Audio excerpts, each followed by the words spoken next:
Hey, welcome back, guys. It's Dan from Pekoe.ca. Today, I want to jump into Mortgage Basics 101, the Canadian version. Notice there isn't a lot of information out there for us Canadians, and I wanted to just jump into it because there are a few things that are a little different when it comes to getting a mortgage here. First off, let's talk about what is a mortgage? Well, simply put, a mortgage is a loan that a lender will advance to you prior to closing that, along with your down payment, makes up the purchase price for your property. So a mortgage is typically registered on the title of the property, and in exchange, your lender will send that funds on closing day over to your solicitor that helps to close the deal, and then that, along with the down payment, is sent over to the seller, and you get the title to the property and it's registered in your name. So it's really important when you're shopping for a property that you've got all your ducks in a row when it comes to obtaining a mortgage. And we're going to run through a few different things, a few different options, and hopefully answer some of your questions on basically the mortgage basics for getting into a home. Okay, let's jump into it right now, guys.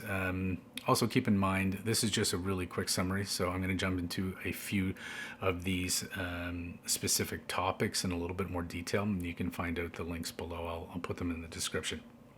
So there are a few different types of mortgages in Canada. We have insured and uninsured or conventional mortgages. So let's focus on insured mortgages. What is an insured mortgage? An insured mortgage is when you're putting less than 20% of a down payment, you can get a property for up to $1 million. It's actually $1 million less a dollar. So that's the cap on it. Insured mortgages must have mortgage insurance. Mortgage insurance in Canada is provided by three different types of insurers. The first one is owned by the government or Crown Corporation. That's CMHC, the Canadian Mortgage and Housing Corporation. Then we have two other private insurers, Canada Guarantee and what was formerly known as Genworth and is now referred to as Sagen or Sagan. I'm not entirely certain. They did have to change the name. Basically, they're all the same as far as their offerings. They have a few different nuances. So, for example, Canada Guarantee has a low doc advantage program, and that program is actually perfect for a lot of self-employed individuals, and some banks don't actually work with that insurer. So it is kind of important that you know which programs are available by what, but your mortgage specialist or mortgage broker will be able to help you with that. So insured mortgages do require mortgage insurance. That insurance is added into your principal and interest payments and just paid every month. So that premium does allow you to get into a property with as little as 5% down. Your amortization, so that's your entire length of the mortgage to pay it back, that's capped at 25 years. So that's important because compared to conventional mortgages, it's actually shorter. And we'll get into that in a second.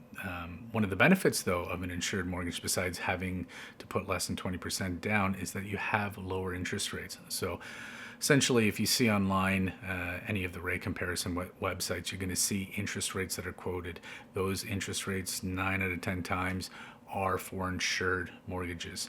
So, there's a little bit of a trade-off. You get a lower interest rate, you put less down payment, but you're paying that mortgage insurance, which can be thousands of dollars. But, again, it gets you into a property when maybe you don't have large enough down payment to get a conventional mortgage. So let's jump into conventional mortgages or uninsured mortgages. An uninsured mortgage is when you don't have to pay that mortgage insurance because you've got at least 20% down. So why would you put more money down? Well, there's a few reasons. One, it can get you into a property over $1 million. Remember, with insured mortgages, that purchase price has to be under $1 million. So now we're dealing with north of $1 million. And as you know, in some of the larger metropolitan areas, Vancouver, Toronto, the average price of a home can exceed $1 million. So gets you into a higher bracket. You also have the ability to do a higher amortization. So instead of that 25-year cap on an insured mortgage, we're now dealing with 30 or 35 years in some cases. So that longer payback of 5 or 10 years will actually reduce your monthly payments on it. So that helps with cash flow, especially if you're looking for an investment property. Cash flow is really important.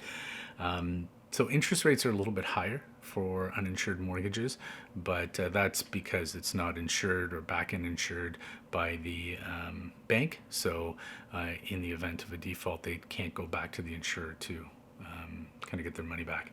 So that's a conventional mortgage, higher amortization, interest rates are a little bit higher, and gets you into a purchase price over $1 million.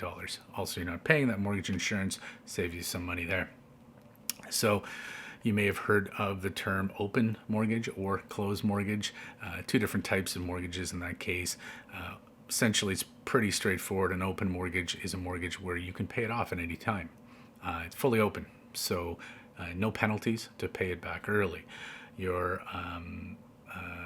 paying a little bit higher of a premium on that, so keep that in mind, guys, that the interest rates are going to be likely, substantially higher than a similar closed mortgage. Closed mortgages, you might see like a 5-year closed mortgage advertised where for the duration of the term, it's closed. You can't pay it back except for the prepayment options that are built into these mortgages. A closed mortgage will trigger a penalty if you go above that. So majority of mortgages, though, that Canadians are getting are closed. So you might think, well, why would I want an open mortgage then? Well, it's a specific product that does benefit some folks. So let's say, for example, you were buying an investment property and the plan was to get in, purchase it, and then flip it. So you're going to renovate it, put it back on the market. You're not likely going to hold on to it very long because you're in, a 5-year term. What you want to do is get in there, do your renovations, get it back on the market as quickly as possible. So in that situation, an open mortgage would make more sense. You're not paying a penalty, and you would factor that in, obviously, in the carrying costs and your analysis when purchasing the property. So open and closed mortgages. That kind of gets us into rates. So again, two different types of rates here. We've got fixed rates, we have variable rates. Fixed rate mortgages are pretty straightforward for the duration of your term. That rate is fixed, so it's not changing. Interest rates right now are about 1% higher than their variable counterparts. So variable rate mortgages are tied to prime. So the Bank of Canada's overnight rate sets prime right now is at 2.45%. And variable rate mortgages are about 1% discount on that, so about 1.45%. But as the Bank of Canada announces any sort of shift to that overnight lending rate, we will start to see prime move up or move down. So that affects your principal and interest payments or your mortgage payments monthly by moving it up or down. Why would you want uncertainty? Well, there's a few reasons. One, to take advantage of the lower, at least as of this taping, the lower interest rates. Also, the penalties to break a variable rate mortgage are a fraction of what you would pay for a fixed rate mortgage. So you want to keep that in mind. Fixed rate mortgages, the penalties are calculated on what's called an IRD penalty or an interest rate differential penalty.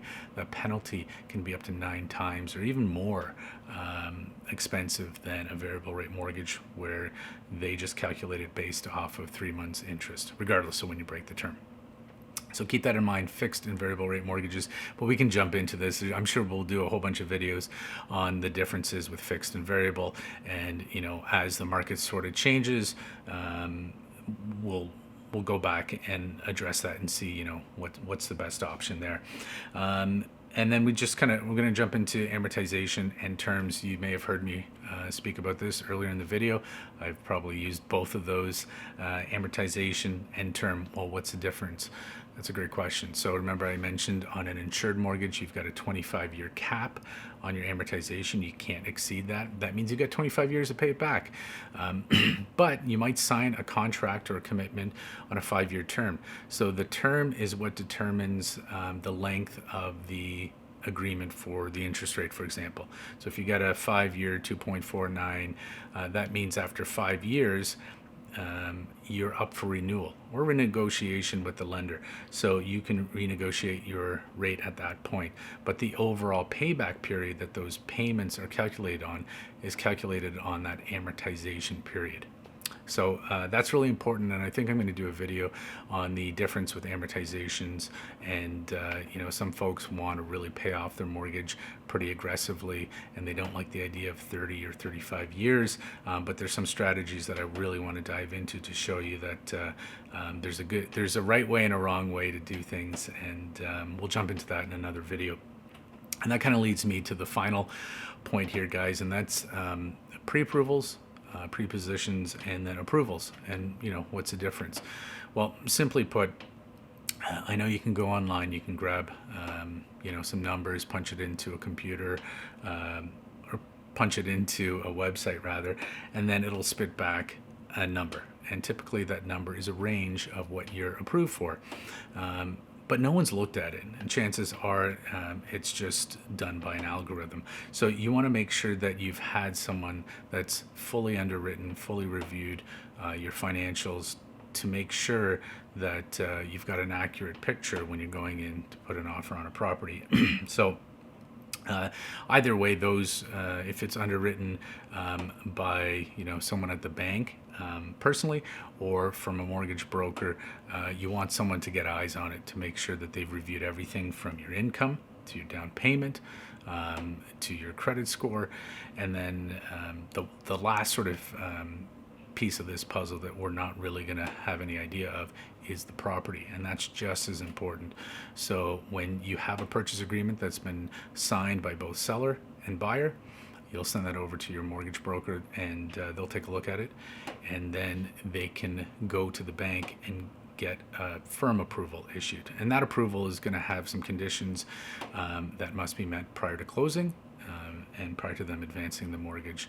But it's good to have those other things like income, down payment, and credit looked at to address anything that may come up and may be of concern when you're looking to get a property.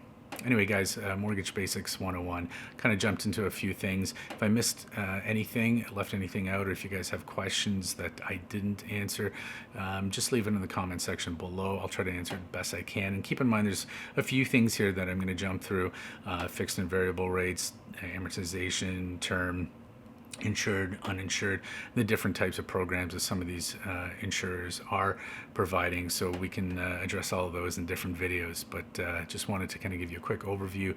Mortgage Basics 101 for Canadians. If you have any questions, again, guys, hit me up below.